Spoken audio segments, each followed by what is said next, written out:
we took the dynamite. Can we use words like that? Yes, of course. The dynamite and the detonators out from England. That was a previous trip. No, when we were trapped, it was on that one because we were. No, it was on that one. Yeah. But the problem, the problem was, naively, whatever, or maybe because we were worried about terrorism, we put the detonators and the dynamite in 2 separate cars, so no one could ever accuse us of trying to make a bomb. And we got across the Channel, no problem, into France, no problem, and then we wanted to do the scenic route through Spain. But as we reached,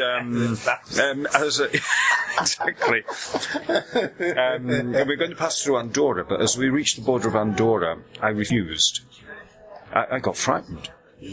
You know, I chickened out. Borders. Yeah, an extra border, because not only were we going into Andorra with a border, because they have borders then, yes. And then from Andorra into Spain, which probably was Basque Spain, but certainly then to get from there back into France, you were in Basque territory as well. Right, over past the Lebanon. So we decided, as we got the this material with us, so far, we better not run any further risks. So we then arrived, and then there was a trip down PSM. With the main aim was yes. So the main aim, or one of the main aims of the trip, was to where the PSM finished at the bottom of the Palm Pitch. It was a narrow slot which carried on down, but was too narrow for anyone to get down, so it was obvious just to blast it wider. And we went down. I don't know if we drilled on now. I don't know if anyone remembers on one trip. It was a star drill and a lump hammer. So we made the hole. Probably on one trip. On that trip. Yeah, because I put my boot down there, and I reckon it got wider further down. But there was a bit. Why didn't the boot? You have to understand this. No, there was a bit. There was only 6 inches wide. You could get a boot down through it, and then it definitely got wider a bit further down. Oh, it was worth doing. So it was worth a crack. Yeah.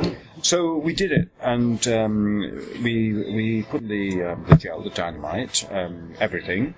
And then ran the wires to. We must have had knife cells there, because we'd run into a knife cell, and then set off the charge, and nothing happened.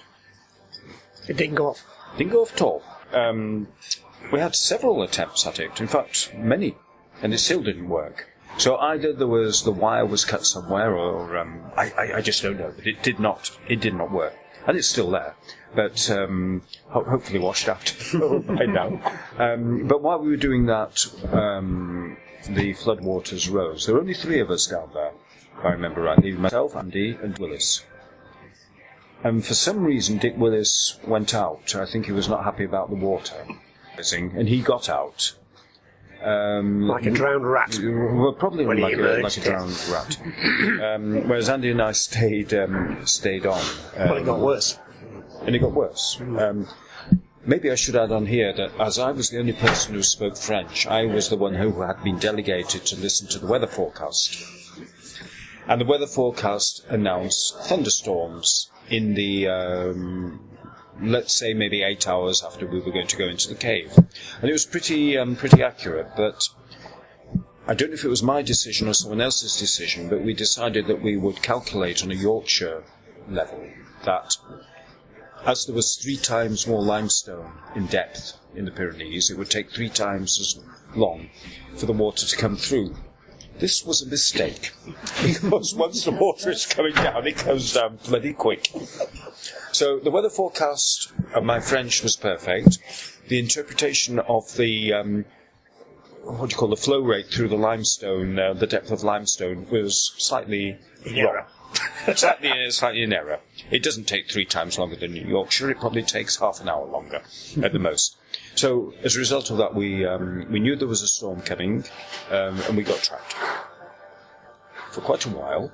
Still not sure about the times, but the water went down at one stage. I'll go back to our discussions before that. But probably after maybe 12 hours or so, the water went down, and Andy was all for going out. Thunderstorm. There was more than one thunderstorm, and I said no, we should wait. And but Andy set off, And after about 15 minutes, he came back absolutely drowned and wet. I mean, we were wet anyway, but he was even worse because the second pulse had come through. And so we went back to sitting, not in the ledge, in a nice little alcove, but completely wet with spray for... we were trying to work it out before, but we could have been a good 15 hours or so. And the only thing we talked about, he just got married to Lillian, his current wife, and I was sort of, we didn't actually get engaged to my wife, but I sort of told her I was going to marry her. And still, I mean, I did. But we talked about the one thing that neither of us had thought about taking out any life insurance or anything about that. And that was the... A bit late. It was a bit late, but that was the sole...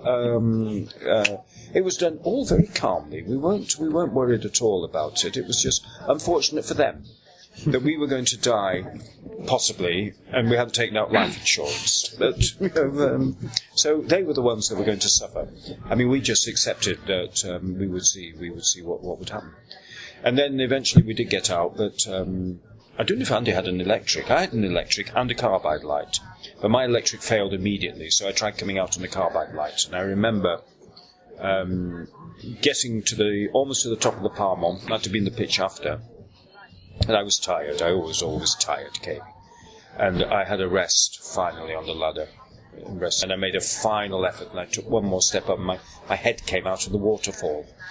I'd been under the waterfall for about 10 minutes trying to gain strength to continue, which is a bit silly, really. But I had no light, so I couldn't see that all I had to do was to make one step.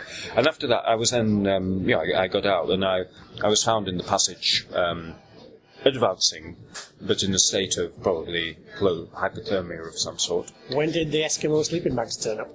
They turned up. I went up a couple of pitches because I got a strong lifeline to haul me up the pitches, but I was still capable of going up. But Jim decided he was going to haul me up, and there was one where there was an overhang, and he didn't have the strength to haul me up. So I was under a waterfall for a long time, and at that point. Sleeping bags came down, so I went into one. And it was great. I didn't want to come out. I was really happy. But the rescuers were getting cold. Well, yeah, we hadn't got enough sleeping bags for everybody. No, it was most unfortunate. There were only two. Yeah. It's amazing, wasn't it? We had two, and there were two of you that needed them. Yeah, I don't know if Andy, did he stay in a sleeping bag? Or did he go out? He went in briefly. He did go in briefly. And then carried on, but we had to keep putting you back in. No, I think it was only but for quite a long time. Because I didn't want to come out. Yeah, I was saying just a little bit longer. So. And then, then the only problem was I'd ripped Jim's suit or boiler suit or something that he lent me. Oh, you got upset about it. And he demanded repayment for the suit that I had, and we refused to talk for about 15 years after that. But that's a minor problem. Which Jim was this then? Jim Davis. Helen's Jim. Helen's Jim. Yeah. Right.